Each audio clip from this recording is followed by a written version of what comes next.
चलिए एक बार फिर से आप सभी का हमारे इस ऑनलाइन क्लास में आज 5 मई को स्वागत है। आज से वैसे भी लॉकडाउन हो गया है तो ऑनलाइन क्लास आपके लिए अब एकमात्र उपाय है।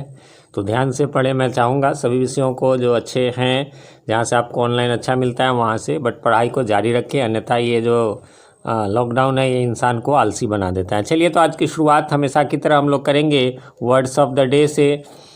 तो हमारा पहला आज का वर्ड है रस्ट। जी हाँ, रस्ट का मीनिंग वैसे आप सब लोग जानते होंगे। नाउन के रूप में जंग होता है, वही जो लोहे में लग जाता है, और वर्ब के रूप में जंग लगना होता है। वैसे हम सबको भी यदि लॉकडाउन में, इसलिए मैंने कहा यदि आप नहीं काम करेंगे तो आपके बुद्धि में जैसे हमारे या शरीर में भी एक तरह से जंग लगना क्या है कि जैसे आदत हो गई लेट से उठने की वगैरह वगैरह, ये सब काम नहीं करे फिर अचानक से करना पड़ेगा तो प्रॉब्लम होगी। तो ये कहते हैं शरीर में भी जंग लगना, तो उस हिसाब से हालांकि होता है। चलिए इसी से बना है रस्टी मीन्स होता है पुराना, जंग लगा। कुछ लोग फेसबुक उसमें ऐड करते हैं रस्टी ये रस्टी वो।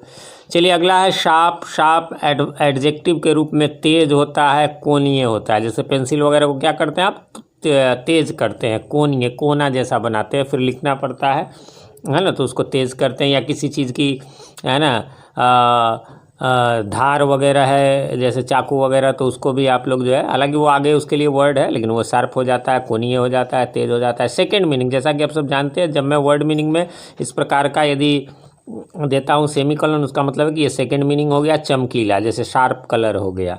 फिर एडवर्ब है ठीक, या फिर ठीक या ध्यान से। इसका मतलब याद आया आप लोगों को? नहीं याद आया तो मैं बता देता हूँ। आप देखेंगे जैसे कि कभी कोई कहीं लिखा रहेगा, कोई आपसे बोलेगा कल आपको 9 बजे शार्प आ जाना है, तो इसका मतलब है कि 9 बजे शार्प का मतलब एकदम ठीक 9 बजे है ना। ये नोटिस वगैरह में अक्सर लिखा रहता है, ठीक है। इसी में यदि हम en लगा दें तो अगला वर्ड शार्पन बन जाएगा, और ये वर्ब है, मैंने यहाँ लिखा नहीं है बट ये आपको वर्ब हो जाएगा, है ना। वी जो मैं लिख देता हूँ, चलिए ये आप अपनी कॉपी में कर लेंगे। तो शार्पन मीन्स शार्पन। ये देखिए एक्चुअली र जो बीच में आए ना, तो उसको हम लोग थोड़ा सा बोलना है शार्पन शार्पनर, है ना। तो इस तरह से वो र को थोड़ा ऐसे भी होता है, जैसे doctor, hello good morning sir, good morning, मोरा नहीं मॉर्निंग, है ना, गुड मॉर्निंग। इसी प्रकार teacher sir, good morning sir, तो उस र को हल्का बोला जाता है, जो अ और र के बीच में ही रह जाता है। तो शार्पन मीन्स हो गया तेज करना। वही एक बार देखिए en लगा कर, ऐसे बहुत सारे वर्ड है, जैसे फास्ट है वो भी एडजेक्टिव होता है, उसमें en लगा देते हैं तो फास्ट वर्ब बन जाता है। और भी बहुत सारे ऐसे एनलाइटन है ना, एनलाइट से एनलाइटन वगैरह वगैरह। तो यह शार्पन करना मतलब तेज करना, शान चढ़ाना, वही जो मैंने कहा चाकू वगैरह को तेज कराते हैं, फसूल वगैरह को जो तेज कराते हैं, और या नुकीला कर देना जो हम पेंसिल को करते हैं, तो ये वर्ब के रूप में तभी ये आ जाएगा। और इसी में er जोड़ देंगे तो शार्पनर, यानी तेज करने वाला, शान चढ़ाने वाला, या इंग्लिश में शार्पनर ही क्या हम लोग कहते ही भी है।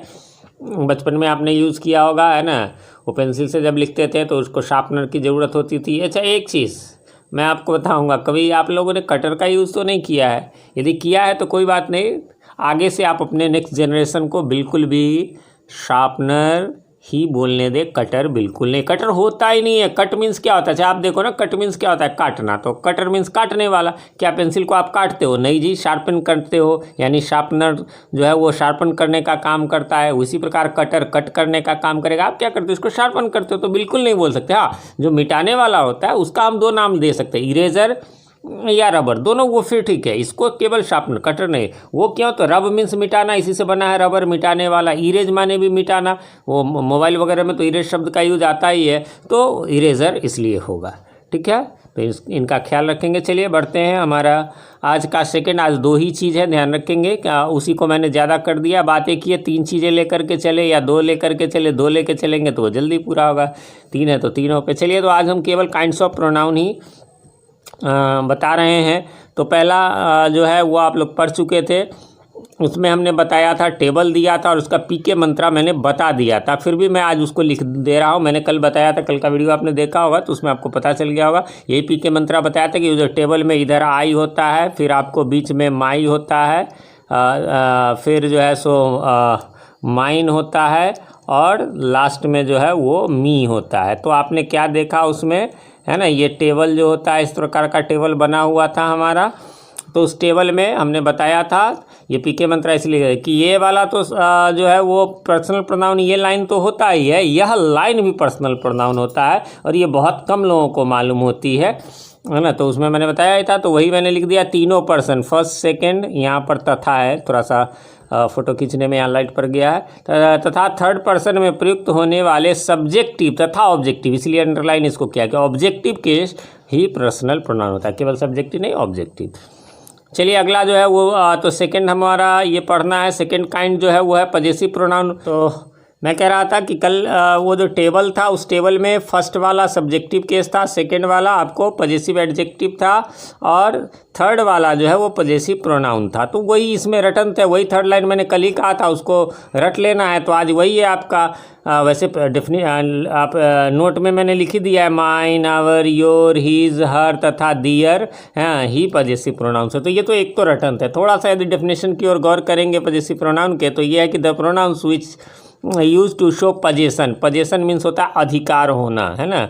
तो आर कॉल्ड पजेसिव प्रोनाउंस, वही हिंदी में अर्थात जिन प्रोनाउंस का प्रयोग अधिकार यानी पजेशन दिखाने के लिए किया जाता है उसे पजेसिव प्रोनाउंस कहते हैं। अच्छा ये कैसे है, तो this book is mine, mine का पजेशन कि ये मेरा है यानी मेरे अधिकार में, इसका मेरे से संबंध है। दिस इज़ हिज बुक, मान लीजिए मैं बोलूँ, या उसकी किताब है, मतलब उसका अधिकार है इस पर, किसी का कहना मतलब उसके अधिकार में होना, तो इस सेंस में। बाकी ये रटन थे, इतने ही होते हैं, इसको रट लेना है। चलिए आगे बढ़ते हैं और अगला हमारा जो है वो थर्ड है।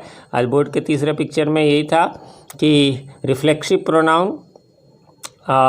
एक चीज़, इस वीडियो को आप लोग लास्ट तक, वैसे तो हमारे स्टूडेंट देखते ही हैं, बाकी अदर लोग लास्ट तक जरूर देखें। लास्ट में एक मिरेक्कल है, एक जादू है, एक आप लोगों के से रिलेटेड एक बात है बताऊंगा। चलिए तो कहता है कि the pronouns myself, ourself, yourself, yourself, yourself का सिंगुलर में है तो योर सेल्फ, प्लूरल में yourself, himself, herself, itself and themselves are called reflexive pronouns when the action done, जब action जो done होता है by the subject turns back upon the subject, यानी subject के द्वारा किया गया काम उसी पर टर्न बैक हो जाए, उसी पर वापस पड़े, तो उसे जो है हम लोग रिफ्लेक्सिव प्रोनाउन कहेंगे। हिंदी में लिखा हुआ है जब सेल्फ, इसमें एक साथ मैंने लिख दिया, या सेल्फ्स वाला, दो ही होते हैं, सेल्फ या सेल्फ, तो पूरा लिखने की क्या ज़रूरत थी, के प्रयोग से वर्ब का इफेक्ट है ना स्वयं सब्जेक्ट पर पड़ता प्रतीत होता है, तब इन्हें रिफ्लेक्सिव प्रोनाउन कहते हैं। जैसे आई हर्ट माई सेल्फ, यानी हर्ट किसको किया, तो ये इसका फल जो है कर्ता का हमारे ऊपर ही पड़ा। We can help ourself, है ना, हम लोग मदद कर सकते, किसकी, तो वापस हम ही पर आएगा, यानी स्वयं की हम लोग हेल्प कर सकते हैं, तो रिफ्लेक्सिव है। टर्न बैक, ये जो भी वर्ब होता है उसका परिणाम जो है वो खुद सब्जेक्ट पर ही आ जाता है। आगे बढ़ेंगे। इम्फेटिक प्रोनाउन डेफिनेशन के शुरुआत में सेम ही है, the pronouns myself, ourself, yourself, himself, herself, itself and themselves are called emphatic pronoun if they are used for the sake of emphasis. बस इसमें यह है कि for the sake of emphasis, यानी sake means होता है के लिए, के भरोसे कहिए, और इम्फेसिस मतलब जोर डालना, ऐसे कहते हैं ना, फॉर गॉड सेक, है ना, भगवान के लिए, तो के लिए के सेंस में है ना। अर्थात जब सेल्फ या सेल्फ्स वाला, उसी तरह मैंने लिख दिया है, वाले वर्ड्स का प्रयोग नाउन या प्रोनाउन पर जोर यानी इम्फेसिस देने के लिए होता है, तब इन्हें इम्फेटिक प्रोनाउंस कहते हैं। जैसे I killed the tiger my self, जैसा कि टाइगर को मैंने, है ना, खुद से जोर डाले, माई सेल्फ मैंने किल किया, ही हिमसेल्फ सेड सो, है ना, उसने ऐसा खुद कहा। इसमें जो वापस नहीं होता है, इसने टाइगर को मारा, ऐसा नहीं कि वो वर्ब जो है किल वाला स्वयं पर आया, उसमें रिफ्लेक्सिंग में स्वयं पर आया आता था। इसमें है कि नहीं, उस पर जोर डाले, मैंने खुद से, स्वयं यहाँ खुद से है, स्वयं है, लेकिन वो कोई और काम पर जोर डाले, ही हिमसेल्फ सेड सो, उसने कहा, स्वयं कहा, लेकिन ऐसा कहा, ऐसा नहीं कहा खुद को कहा, तो ऐसा नहीं है, ठीक है। तो इस प्रकार से अब उम्मीद करता हूँ आपको समझ में आ गया होगा। चलिए बढ़ते हैं आगे, और अगला है हमारा books, Indian books and author. जैसा कि आप सब जानते हैं कि इंडियन बुक्स एंड ऑथर्स जो है वो आपको बिहार बोर्ड के 11 और 12 के लिए, अभी जाइएगा नहीं, लास्ट तक आप जरूर देखेंगे। तो ये 6 से आ जाए, the serpent and the rope, है ना, और कंठपुरा 2 के राइटर है Raja Rao, the golden gate, a suitable boy, इन दोनों के Vikram Seth, the god of small things, इसके हैं अरुंधति रॉय, फिर है सॉन्ग्स ऑफ राधा, है ना, और विलेज सॉन्ग, और सोल स्प्रे, इनके है सरोजिनी नायडू हैं इनकी राइटर, ट्रेन टू पाकिस्तान के खुशवंत सिंह हैं। तो अभी मैं जो कह रहा था लास्ट में, अच्छा एक बात बताइए, मैं आपको कोई एग्जांपल देता हूँ। फॉर एग्जांपल कि मान लीजिए कि ही डिड इट हिमसेल्फ और ही हिमसेल्फ डिड इट, ठीक है, या ही हिमसेल्फ हर्ट इट, ये 3 मैं दे दिया आपको। इसमें हिमसेल्फ यदि ढूंढने के लिए कहूँ, क्या आप ढूंढ लेंगे? यदि हाँ तो ठीक, ना तो मैं बता दूंगा। मैंने क्यों कहा लास्ट तक, क्यों मिरेकल, मैंने क्यों जादू कहा? एक्चुअली मेरा ये अनुभव है, हमारे कोचिंग वगैरह में जब मैं पढ़ाता हूँ, किसी भी कोचिंग की ये बात है कि जब भी मैं ये पढ़ा देता हूँ कि भाई साहब समझ में आ गया, कुछ भी पढ़ा दीजिए आप, जैसे तैसे बेशक पढ़ा दीजिए और पूछ लिए ओके समझ गए तो यस सर। बस ये यस सर ना मुझे बड़ा ख़राब लगता है, क्योंकि समझे या नहीं यस सर बोल देना है। अब जब पूछिए, मेरी तो खैर आदत है कि तो मैं ये सर करवा लेता हूँ, आगे बढ़ जाता हूँ और फिर मैं पूछता हूँ कि हाँ जी तब बताओ, तब कन्फ्यूजन। निश्चित रूप से आपको इसमें कन्फ्यूजन आएगा, क्योंकि दोनों में my self, himself, herself, it self, them self है ना, आवर सेल्फ, योर सेल्फ है। निश्चित कन्फ्यूजन होगा। जब एक्सरसाइजेज में इसके हाल ही में जल्दी देने वाला हूँ, उसमें आपको कन्फ्यूजन होगा। तो जहाँ कन्फ्यूजन होता है वहाँ क्या आता है आप सबको पता होगा, वहाँ आता है पीके मंत्रा, ठीक है। जब भी पीके मंत्रा आपने देखा होगा तो आपको कन्फ्यूज़न होना चाहिए था, क्योंकि कन्फ्यूज़न वाली जगह पर ही आता पीके मंत्रा, यानी प्रभात कुमार का मंत्रा। यानी अब इसके बाद जो डिफ़िकल्ट चीज़ है वो इजी हो जाएगा।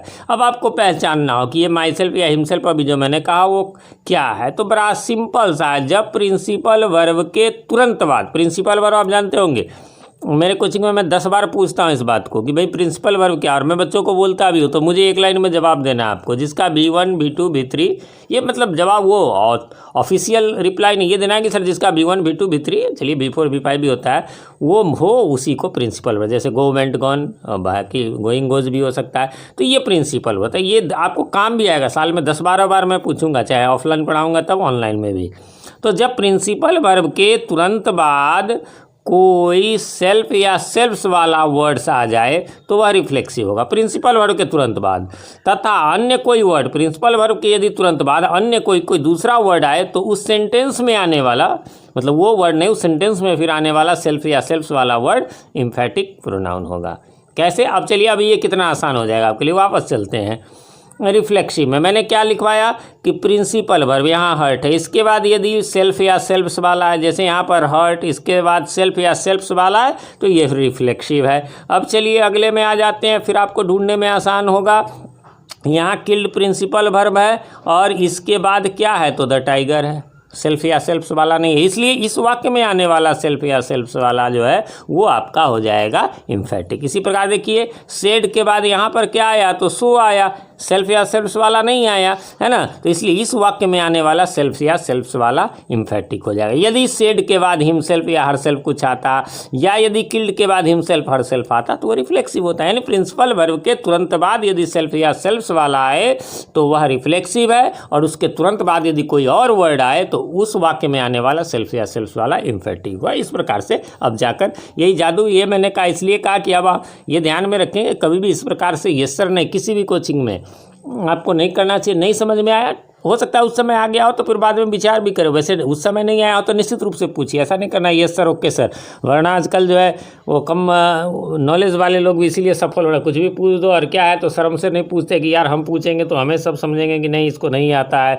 या अपनी इज्जत, अरे वो झूठी शान है, वो झूठी इज्जत है। जब नॉलेज रहेगा वही असली इज्जत है ना।